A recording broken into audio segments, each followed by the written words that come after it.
Welcome to a lesson on solutions to differential equations. In this video, we'll confirm a given function is a solution to a differential equation and determine if a function is a solution to a differential equation. A solution to a differential equation is any function that satisfies the differential equation on the given interval. For our first example, we want to verify that y equals 116 x to the fourth is a solution to the differential equation dy dx equals x times y to the 1/2 on the interval from negative infinity to positive infinity. So again, we want to verify that this function satisfies this differential equation. So we need to first find the derivative of y with respect to x, and then perform substitution into this equation. So if y is equal to 1/16 x to the fourth, we apply the power rule here to find dy dx. So dy dx is going to be equal to 1/16 times the derivative of x to the fourth, which would be 4x to the third. So the same as 4 over 1, so this here is going to simplify. There's one factor of 4 and 4, and 4 factors of 4 and 16. So dy dx is equal to 1/4 x to the third. So now we have enough information to verify that this function is a solution to this differential equation. To verify that dy dx equals x times y to the 1/2, which I'm going to write as the square root of y. Now I'll perform substitution here for dy dx and perform substitution here for y. So we're going to have 1/4 x to the third equals x times the square root of 1/16 x to the fourth. 1/16 x to the fourth is a perfect square, so we have 1/4 x to the third equals x times the square root of 1/16 is 1/4. The square root of x to the fourth is x to the second.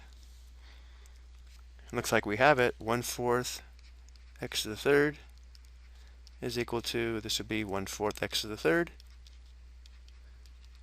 Therefore, this verifies the given function is a solution to this differential equation.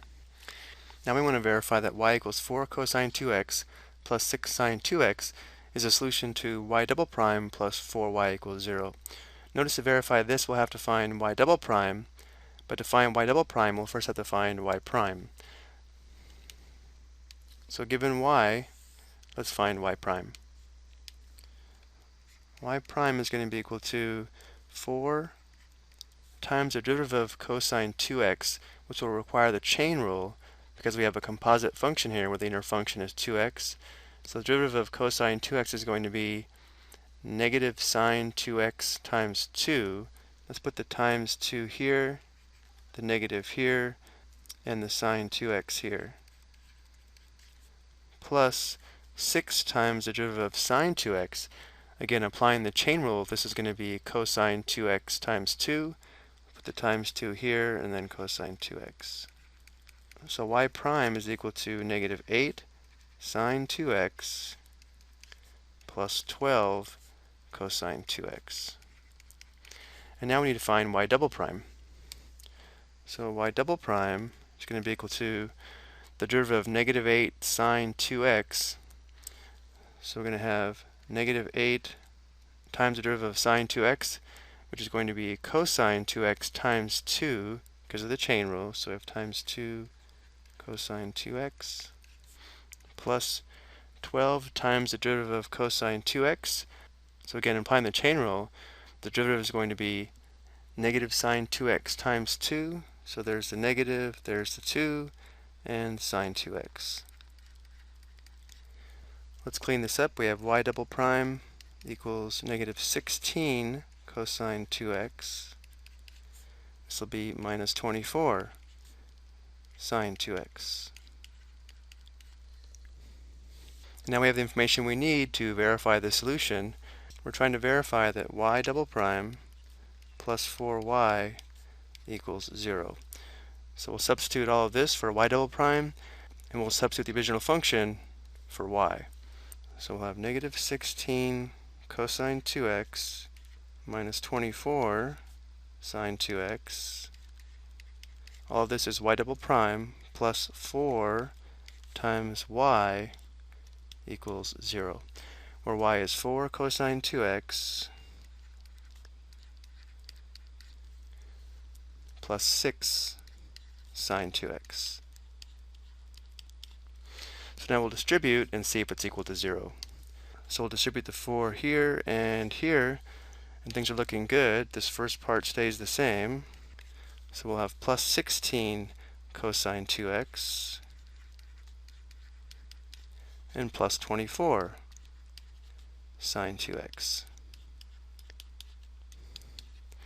Again, this is good news because notice how this term and this term are opposites, and so are these two. Therefore, we have 0 equals 0, verifying the given function is a solution to the differential equation. Okay, I think we have time for one more. Is y equals e to the negative x plus 2x e to the negative x a solution to this given differential equation? Notice how we'll have to find the first derivative here and the second derivative here. So we'll first find dy dx. The derivative of e to the negative x will require the chain rule. This is going to be e to the negative x times the derivative of negative x. So this is going to be negative e to the negative x plus, to find the derivative of this term here, we'll have to apply the product rule and the chain rule. So we'll have the first function, 2x, times the derivative of the second, which again is going to be e to the negative x times the derivative of negative x. This will be negative e to the negative x, plus the second function, e to the negative x, times the derivative of the first function, which is 2x, so that'll be times 2. Let's go ahead and clean this up. So we have dy dx equals, this is negative e to the negative x, and this is plus 2 e to the negative x. So we'll have a positive 1 e to the negative x. This will be minus 2x e to the negative x. And now to find the second derivative, we'll find the derivative of this. So second derivative of y with respect to x will equal the derivative of e to the negative x, which we saw above is e to the negative x times negative 1, or just negative e to the negative x, minus, and then we'll have to apply the product rule with the chain rule to find the derivative of this term here. So we'll have the first function, 2x, times the derivative of the second function. The derivative of e to the negative x is negative e to the negative x, plus the second function, e to the negative x, times the derivative of the first, which would be 2. Now it is important that we have this in parentheses, so we're subtracting this entire quantity. Let's go ahead and clean this up. Notice here if we distributed negative 1 here, we're going to have negative 2 e to the negative x. Here's a negative 1 e to the negative x. So we have negative 3 e to the negative x. And then this product here is going to be a positive, so plus 2x e to the negative x. So now using the first derivative here, we'll perform substitution into our equation. And then we'll use our second derivative here, perform substitution here. So we're going to have negative 3 e to the negative x plus 2x e to the negative x plus 2 times dy dx, so that's e to the negative x minus 2x e to the negative x plus y, where y is the original function, so we have e to the negative x plus 2x e to the negative x equals 0. If this is true, then our function is a solution. If it's not true, then it's not. Let's go ahead and clear our parentheses and see if this is equal to 0. So we have plus 2 e to the negative x minus 4x e to the negative x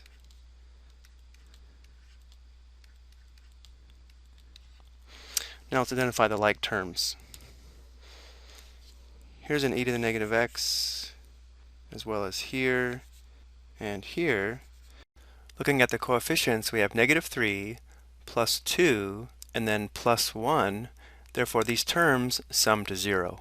Notice the three remaining terms are also like terms. They each contain a factor of x e to the negative x, here, here, and here. Notice if we add this first term with this third term here, we're going to have 4x e to the x minus 4x e to the x, again, would be 0. Which verifies that the given function is a solution, since we've just verified that 0 equals 0, which is what it takes to show the given function is a solution to the differential equation. Okay, I hope you found this helpful.